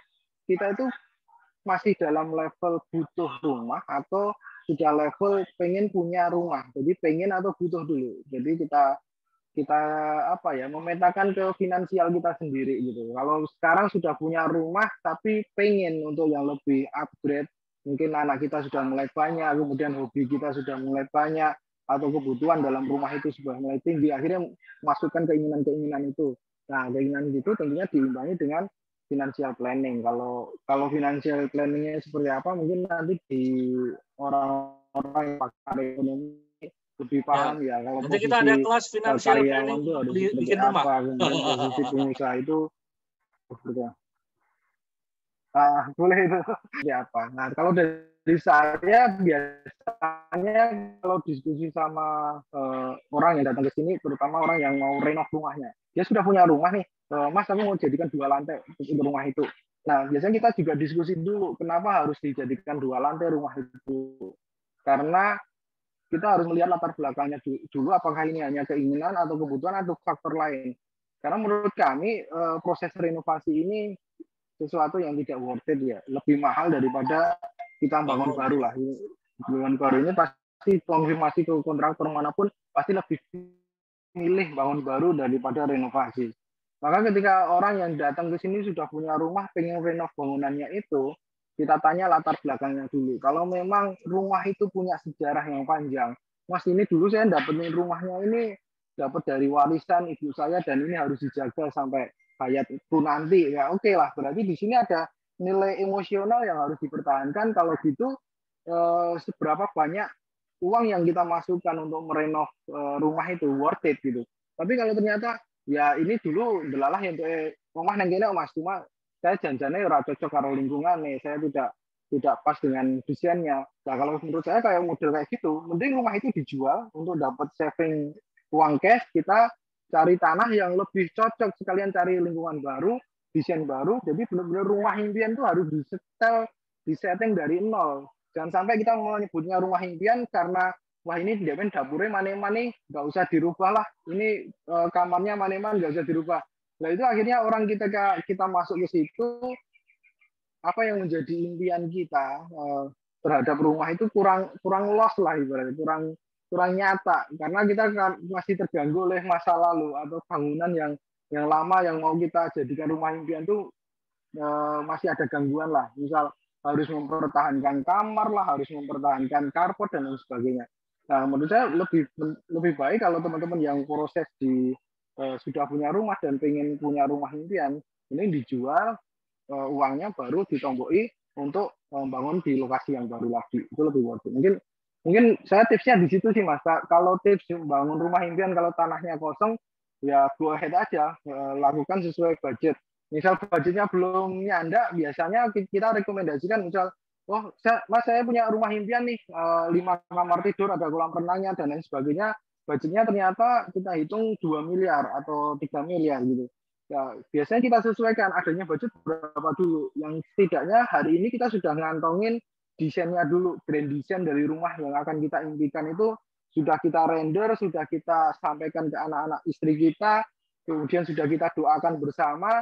Nah, punyanya masih 700 juta, ya udah diwujudkan 700 juta itu nyicil. Biasanya kita katakan kalau di dunia konstruksi rumah tunggu lah. Ya udah, ini grand design-nya sudah ada nih, kita bangun aja 1 kamar dulu, sama nanti ada kamar mandinya, yang penting cukup dulu. Nanti kalau ada uang, tambah lagi. Itu memang memungkinkan, karena kalau langsung bangun hari ini belum punya uangnya. Nah, tapi memang perlu digarisbawahi kalau bangunnya nyicil gitu daripada langsung jadi satu, itu lebih hemat langsung jadi satu. Ketika waktu kita langsung jadikan. Cuma kembali lagi, itu kan harus kondisional dengan kondisi finansial kita, tidak bisa dipaksakan langsung full. Kalau langsung full malah bisnis kita nggak punya cash ya maneman. Jadi mending bertahap nggak apa-apa, lebih mahal nggak apa-apa, tapi bisa mewujudkan rumah impian itu dengan baik. Gitu Mas. Siap, oke, tipnya seru banget nih buat teman-teman yang pengen mewujudkan rumah impian. Bisa kalau memang budgetnya terbatas pakai rumah tumbuh, cuma memang budgetnya agak membengkak, tapi bisa step by step. Bisa emang nabung dulu juga bisa untuk nanti bisa ini. Dan sarannya memang daripada renovasi lebih baik dari bangun dari awal itu lebih gampang. Ini sebelum Mas Ori tadi yang raise hand tadi Mas Galih dulu ya. Mas Galih silakan. Ya. Ya, Assalamualaikum Mas Goni. Izin tanya dengan Galih dari Solo. Mas, saya ada 2 pertanyaan. Ya, Mas Galih. Yang pertama mengenai kayak akad pembangunan rumah gitu. Contohnya nanti pakai cakar ayamnya diameternya berapa mili, terus konsumsi semennya berapa sak. Nah, untuk mengontrol itu gimana Mas di lapangan? Apakah itunya sudah sesuai atau tidak seperti yang disebutkan di akad gitu loh. Itu yang pertama. Karena kan kalau tidak sesuai dengan akad, karena kalau kita lihat, maaf, banyak kontraktor yang nakal-nakal kan dia ngambil untung dari material itu, Mas, dikurangi kualitasnya. Nah, untuk mengontrol itu gimana di tempat Mas Goni? Kan itu bagian dari mengurangi timbangan ibaratnya kan ya, mengurangi timbangan kalau dalam jual beli yang disebutkan di Al-Quran itu kan. Nah, itu yang pertama. Yang kedua, kapasitas dari Mas Goni. Semisal manpower-nya hanya terbatas, bisa bangun setahun hanya 50 rumah, tapi karena banyak order, jadi dapat order 100, padahal kapasitasnya cuma 50, akhirnya kan dipaksakan. Efeknya kan nanti juga jadi nggak amanah dari kualitas sama keterlambatan. Nah, itu gimana mengatasinya, Mas? Sekian dari saya. Terima kasih. Assalamualaikum. Oke, terima kasih Mas Galih. Mungkin bisa dijawab dulu sebelum nanti ke Mas Ori. Oke. Baik.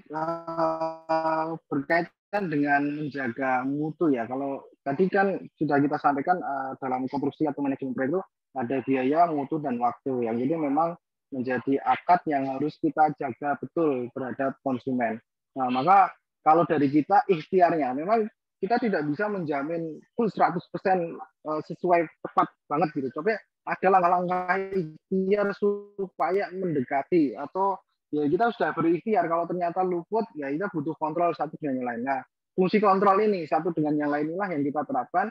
Jadi kita di tukang bangun kan ada sistem manajemen berjenjang, mulai dari manajer pelaksananya menjadi penanggung jawab utama atas pelaksanaan di proyek itu harus sesuai dengan biaya, mutu, dan waktu yang sudah diturunkan sama perusahaan perencananya.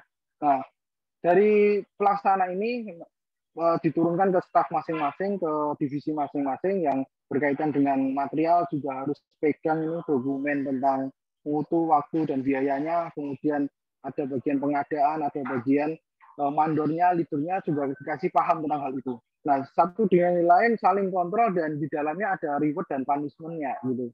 Nah, ini kalau dijembrengkan panjang banget ya, itu nanti mungkin masuk ke kelas kontraktor profesional itu supaya benar-benar kalau tertulisnya di situ 3 mili sampai bawah ke pelaksanaan itu harus 3 mili. Nah, maka pertama sistemasi manajemen berjenjang, kemudian ada pengawas atau quality control yang tugasnya memang fokus hanya bagian pemastian mutu. Jadi misal di kita kalau sebelum ngecor itu harus konfirmasi dulu dan harus ada surat bahwa ini sudah dipersetujui untuk ngecor. Nah, tujuannya untuk ini cornya ini K berapa?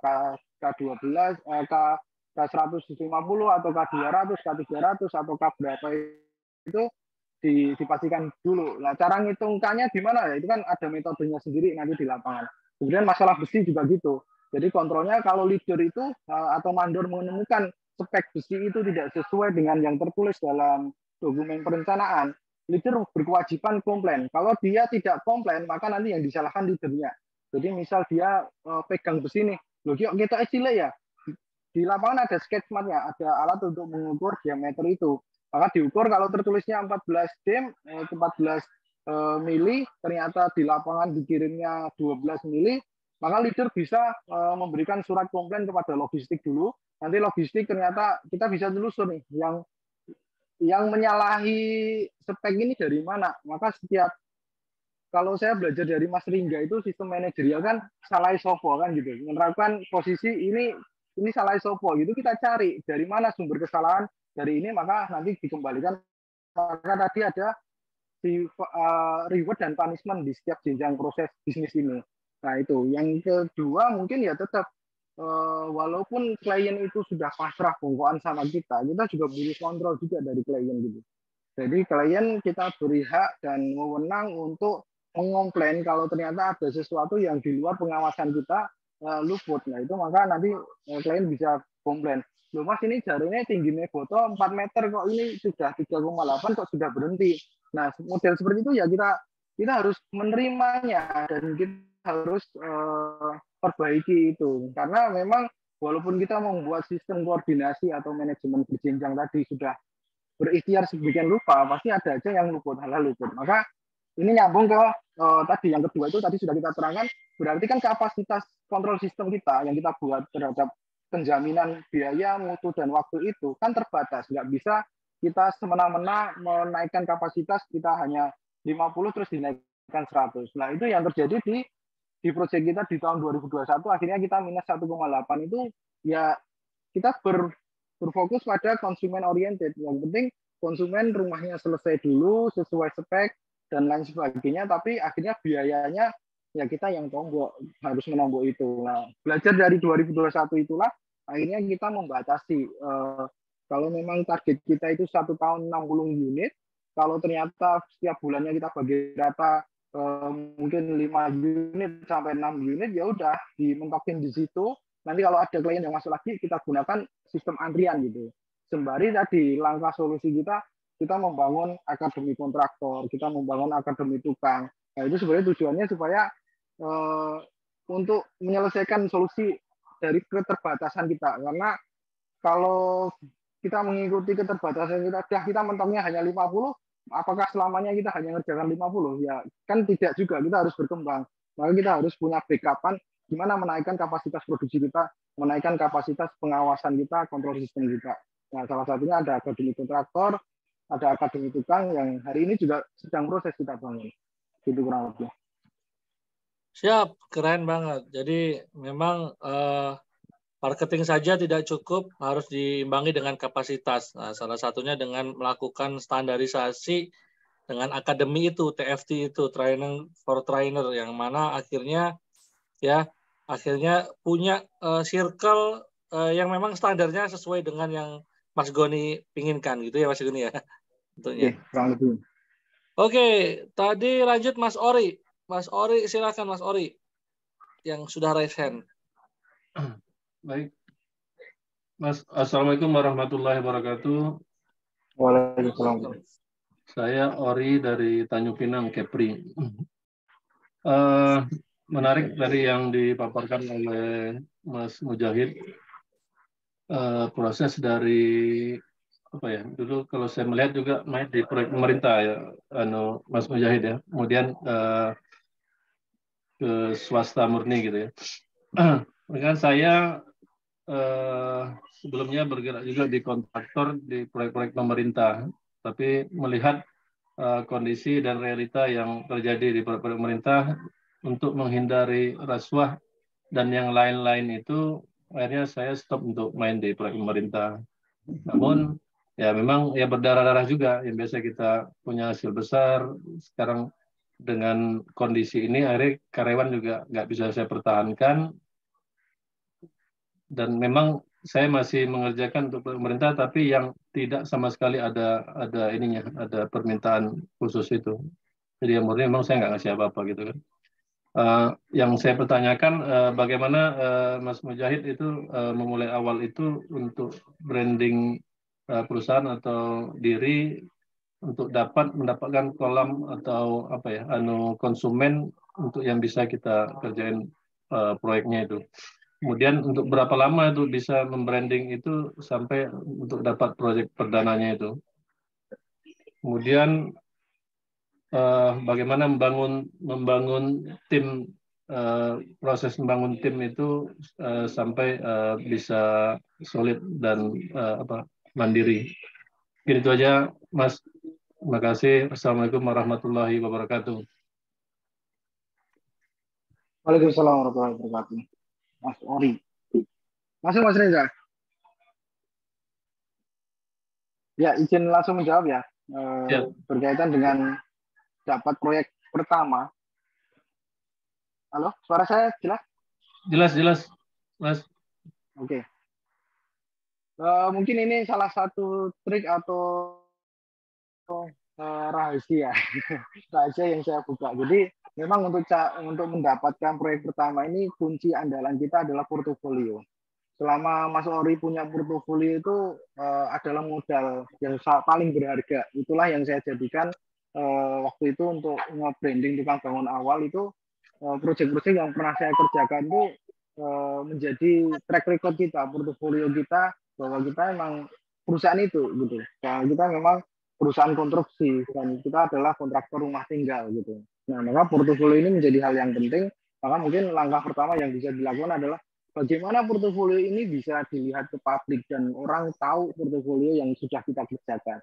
Mungkin kemarin-kemarin seringkali kita sudah mengerjakan banyak hal tapi tidak didokumentasi dengan baik, dan ketika sudah terdokumentasi dengan baik hanya tersimpan dengan baik juga. Orang lain tidak tahu bahwa kita itu bisa melakukannya. Nah, maka langkah pertamanya ya harus membuat pengumuman atau membuat informasi ke orang lain bahwa kita itu sudah melakukan hal ini, kita sudah membangun ini, sudah membangun itu, dan itu diceritakan portofolio itu di seluruh media sosial kita, baik itu mulai dari WhatsApp, di circle keluarga kita, circle pertemanan kita, di Facebook kita, Instagram kita, semua dikasih tahu bahwa ini yang ngerjakan kita. Nah, kemudian kita bicara tentang personal branding dan company branding. Di tukang bangun itu sebenarnya company branding. Jadi kita lebih mengutamakan ngiklani tukangbangun.id-nya daripada Mujahid Boninya. Karena faktanya hari ini hampir 90% bahkan 99% itu yang order di tukang bangun itu sebenarnya malah nggak kenal tukang bangun, nggak Goni gitu loh. Yang kenal Goni itu malah belum order. Jadi malah company brandingnya yang kita kenalkan ke publik gitu. Nah memang mungkin Pak Aryo Diponegoro waktu itu memilihkan nama tukang bangun ini luar biasa ya. Kata kunci gitu loh. Jadi kata kunci orang yang sudah tahu tukang bangun, searching pun bisa muncul kita gitu loh, baik di Instagram ataupun di media sosial lainnya. Nah, maka branding ini juga perlu company branding yang ingin kita sampaikan ke orang-orang itu caranya seperti apa. Jadi disampaikan, harus kita sampaikan. Misal nama kita Ori Property atau apa itu disampaikan ke publik bahwa kita punya usaha ini. Singkat ceritanya gitu sih, untuk dapat proyek pertama itu ya kita mengakui dan kita jujur bahwa kita itu punya proyek ini gitu. Kadang kita malu-malu kalau kita punya proyek ini gitu. Jadi menyampaikan ke publik atas hal itu. Nah ini semoga bisa menjawab berkaitan dengan bagaimana cara mendapatkan proyek pertama. Kalau saya memang jujur, kalau saya memang uang properti, aku kontraktor bangun rumah dan itu tak sampaikan ke semua circle saya, kemudian mulai bangun company brandingnya. Selanjutnya mengenai tim, bagaimana membangun tim yang solid. Nah ini juga cukup menarik. Ini adalah pengalaman saya membangun tim dan saya belum pernah bergabung kerja di tim manapun. Jadi semenjak saya kuliah sampai lulus dari kuliah itu saya belum pernah daftar kerja atau ikut budaya kerja orang lain. Jadi benar-benar ini menurut sudut pandang saya sendiri, menurut cara saya sendiri dan dibekali oleh keilmuan dari mentor-mentor kami. Saya membangunnya mulai dari nol, dari saya sendiri, kemudian rekrut satu orang arsitek, kemudian ditambah lagi satu keuangan dan seterusnya sampai hari ini itu ya edukasinya ngomong jujur brutal apa adanya bahwa saya tidak berpengalaman di sini, maka tim yang saya rekrut itu aku minta tolong bantuannya, ya sama-sama kita nggak tahu, kira-kira kamu lebih tahu daripada saya, kasih nasihat, kasih saran masukan untuk saya untuk bangun perusahaan ini. Jadi tim saya posisikan orang yang juga ikut membangun perusahaan ini. Jadi dia tidak hanya tongkonan kita atau tukang suruh kita, tapi dia memang kita mintain pendapat, kita mintain usulan atau kita mintain kontribusinya atas ide gagasan bagaimana membangun perusahaan ini. Jadi memang karena perusahaan baru, jadi saran dan masukan dari setiap tim baru pun saya menyatakan hal itu. Ini umur tukang bangun baru 2 tahun nih. Misal bayi 2 tahun tuh jalannya juga sudah bisa, tapi gloyor-gloyor. Oh ini tukang bangun umurnya 3 tahun nih. 3 tahun tuh mungkin sudah bisa berlari kecil, tapi belum bisa panjat tebing dan lain sebagainya. Nah itu kita sampaikan ke tim yang baru. Maka setiap tim yang baru di sini merasa memiliki dan merasa punya tantangan untuk ikut serta membangun kurang lebih gitu. Saya membangun timnya. Itu Pak Ori. Baik, Mas. Pak Ori, cukup? Atau ada tambahan? Tambahan sedikit bisa? Siap. Boleh. Ya memang saya pribadi kan dulu memang kita punya tim. Karena memang kita stop kemarin itu nggak punya tim lagi. Jadi untuk awal dengan kondisi yang mungkin keuangan yang minim, untuk memulai tim tadi, untuk sama-sama bergerak itu kan, kalau kita, dulu kan saya gaji bulanan semua itu kan. Kalau sekarang kita gaji bulanan, kalau memang proyek kita nggak dapat, proyek ada sih kecil-kecil, tapi nggak nutup untuk bayar ini misalnya kan. Ya kita biasanya saya freelance aja gitu. Cuman freelance ini punya kendala, kita nggak bisa sesuai target untuk waktu gitu kan. Maksudnya untuk awal itu membuat apakah kerjasama atau karyawan di awal itu untuk kita meyakinkan kita bisa menggaji dia itu untuk mulai awal itu seperti apa? Ya, itu memang kayak terobosan saya pertama kali sama istri ketika diajarkan mentor itu, nggak usah takut rekrut karyawan karena rezeki mereka bukan kita yang jamin kan gitu. Motivasi awalnya gitu. Nah maka waktu itu ya saya jujur aja waktu memulai itu juga belum kebayang ini nanti gajinya dari mana. Jadi akad pertama tetap gaji Pak. Jadi akad pertama tetap gaji satu orang itu. Maka ketika sudah nggak orang, akhirnya otak kita berpikir, ini nek untuk project. Kalau ini nggak dapat project lagi, bulan depan saya gajinya seperti apa gitu. Nah, maka waktu itu saya targetin, ya udah per 2 bulan harus ada satu project. Nah, dari target itulah akhirnya kita concern untuk nyari project terus. Oke, ini sudah berkembang lagi, nambah keuangan. Lah, nambah keuangan berarti nggak cukup loh kalau per 2 bulan nambah project. Berarti harus setiap bulan harus nambah project. Nah, akhirnya keilmuan kita, terus daya pikir kita, itu kita haus untuk gimana caranya upgrading gitu. Titik apa yang membuat kita termotivasi. Big way-nya itu apa gitu, harus mencari cara supaya dapat 1 bulan 1 project. Nah, itulah yang akhirnya kita membuat sebuah goal. Memang hari ini di Tukang Bangun tuh divisi terakhir dan sampai hari ini saya masih terlibat di marketing, Pak. Jadi memang saya nggak menguasai, jenengan sebenarnya teknis banget ke saya itu, saya nggak ngerti di lapangan itu seperti apa. Yang penting kan saya bisa cari project gitu. Nah, nanti untuk urusan lain bisa kita delegasikan. Kuncinya di situ sih. Ketika kita sudah mulai bangun tim, ya memang project itu harus ada. Maka ilmu yang saya dalami ketika mulai merekrut tim, saya benar-benar mendalami tentang marketing. Bagaimana sih brand Tukang Bangun itu bisa besar, bagaimana Instagramnya, bagaimana YouTube-nya, dan lain sebagainya, supaya bisa punya nilai jual, bisa punya konversi terhadap selling itu seperti apa. Jadi saya pribadi concern kepada ilmu keilmuan tentang marketingnya. Kurang itu gitu. Siap, menjawab ya Mas Ori. Jadi salah satu skill dasar kalau kita memang memulai itu adalah ilmu marketing. Ya, karena dengan marketing ini project ada. Kalau ada project, insya Allah karyawan kebayar. Intinya ilmu nyari project. Dan insya Allah kalau udah ada portofolio sebenarnya, apalagi kita portofolionya amanah, itu luar biasa. Dan ada kelasnya Mas untuk marketing kontraktor itu? Marketing properti ada sih. Mas Goni, kalau yang khusus kontraktor ikut di Jakarta. Khusus kontraktor ada Mas? Ya, sama Mas Alfian. Iya.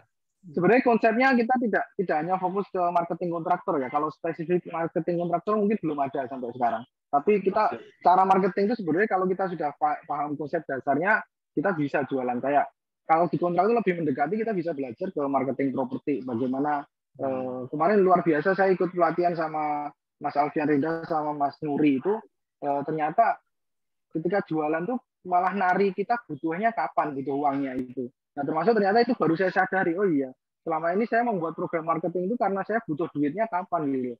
Oh, mendekati Ramadan itu saya butuh duit banyak, berarti hamin berapa Ramadan saya harus melakukan penjualan lebih banyak. Nah, ini teori-teori belajar di marketing jualan properti itu bisa kita terapkan di kontraktor karena hampir mirip. Siap. Syukuran. Siap. Oke, gitu Mas Ori. Oke, kita buka masih kasih 2 kesempatan buat teman-teman. Ada Pak Airsyam mau bertanya, Pak Airsyam. Pak Airsyam ini juga developer yang sekarang lagi fokus juga di kontraktoran ya. Di kontraktoran di Jogja nih Pak Airsyam. Halo Pak Airsyam. Apa Airsyam?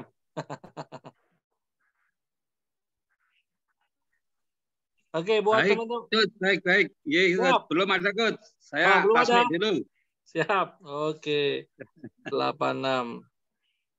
Silakan teman-teman yang lain yang mau bertanya. Kita masih ada sampai jam 11. Kalau tidak ada, ini sedikit pengumuman buat teman-teman yang mungkin ada di Jogja, Solo, dan sekitarnya. Nah, insya Allah kita ini akan ada kelas namanya Professional Contractor Class. Nah, teman-teman bisa ikut 2 kelas dulu, boleh ya. Ikut kelasnya Mas Goni dulu, basic. Ya, insya Allah tanggal 4 Februari. Nah, di kelasnya Bisaro ID itu Professional Contractor Class kita akan adakan di tanggal 25 dan 26 Februari 2023.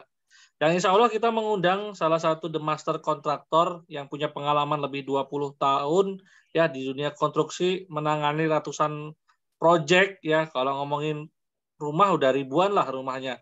Dia juga sekarang jadi developer properti syariah yang juga punya asosiasi yang namanya APMI, karena sekarang developer itu perlu asosiasi ya untuk bisa bangun proyeknya. Nah, alhamdulillah beliau punya asosiasi untuk properti syariah.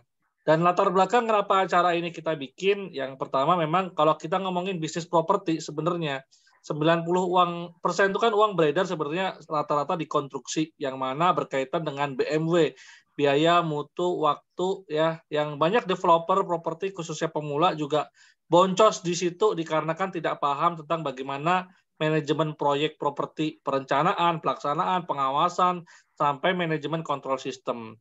Dan dalam professional kontraktor ini juga kita akan belajar bagaimana menjadi seorang profesional ya yang amanah tadi tentunya dengan 4 standar keberhasilan, yaitu tepat waktu, tepat biaya, tepat mutu, dan zero accident yang akan dikupas secara efektif dan efisien dalam acara 2 hari. Dan alasan kenapa workshop ini diadakan, yang pertama memang materinya itu praktisi langsung, dan teman-teman bisa punya circle juga untuk dibimbing oleh praktisi. Ya, kemudian ini juga menjadi ya kita juga teman-teman kontraktor muslim lagi kita kumpulin untuk kita bisa saling sinergi dengan akad-akad konstruksi yang sesuai dengan syariah. Kemudian bagaimana nanti para kontraktor ini juga amanah, tidak mengurangi timbangan atau tidak mengurangi material dan lain sebagainya, termasuk bagaimana Ustadz Dandi itu hampir ngopeni tukang di seluruh Jawa Barat ya, yang alhamdulillah tukang-tukangnya ya banyak juga di maintenance, yang akhirnya tukang-tukang yang tadinya nggak peduli sama ngaji jadi ngaji ya, gitu-gitu sih. Nah, itu insya Allah juga akan bisa kita sharingkan bagaimana itu. Nah, ini teman-teman bisa lihat aja di bisara.id/professional kontraktor. Nah, acaranya itu ya ada di akhir Februari, dan teman-teman akan belajar tentang manajemen kontrol sistem, skema borongan kontraktor, KPI dan activity kontraktor kayak apa, struktur organisasi di kontraktor dari yang minim seperti apa, strategi marketing kontraktor juga akan kita bahas, termasuk cost legal kontraktor, ya, kemudian sistem kerjasama dengan investor, project, termasuk akad borongan kontraktor. Nah, fasilitasnya ada di Hotel Bintang 4, coffee break 4 kali, lunch 2 kali, ya, hard copy, merchandise, dan lain sebagainya. Dan teman-teman juga dapat template perhitungan RAB-RAP senilai 1 juta, template 101 ide promosi senilai 1 juta, video akad properti syariah senilai 1 juta, draft akad kerjasama senilai 5 juta, dan new circle atau komunitas pebisnis muslim terutama di bidang properti. Nah, ini terbuka untuk ikhwan dan akhwat, silahkan ya, karena kesempatan ini terbatas ya, teman-teman silahkan daftar sekarang juga. Itu sih pengumumannya buat teman-teman. Silakan kalau yang mau ada masih pertanyaan bisa kita buka ya. Oh, tahu udah selesai nih. 1 pertanyaan aja, Pamungkas. Oke, kalau tidak ada karena sudah jam 10.53, mungkin yang di daerah-daerah Indonesia Timur sudah mulai persiapan Jumatan. Sebelumnya saya berterima kasih dulu kepada Kang Goni yang sudah berbagi di Jumat berbagi cerita. Semoga bisa menjadi amal jariah ya, semoga sukses tukang bangunnya ya, bisa benar-benar banyak membangun rumah impian ya di seluruh negeri ini. Dan terima kasih juga kepada teman-teman di Jumat berbagi ini yang sudah menyimak ya. Yuk mari kita bersinergi untuk bisa membangun tadi kata Mas Goni ekosistem ya. Ekosistem yang mana kita bisa saling support sebenarnya di antara teman-teman pengusaha ini ya, biar benar-benar tumbuh bareng gitu loh, tumbuh bareng ya, besar bareng, dan insya Allah makin bermanfaat untuk umat. Kurang lebihnya saya mohon maaf, mari kita tutup dengan doa kafaratul majelis bersama-sama. Subhanakallahumma rabbana bihamdika asyhadu alla ilaha illa anta astaghfiruka wa atubu ilaik. Kurang lebihnya mohon maaf. Akhirul kalam. Wassalamualaikum warahmatullahi wabarakatuh. Waalaikumsalam warahmatullahi wabarakatuh. Terima kasih Kang Doni.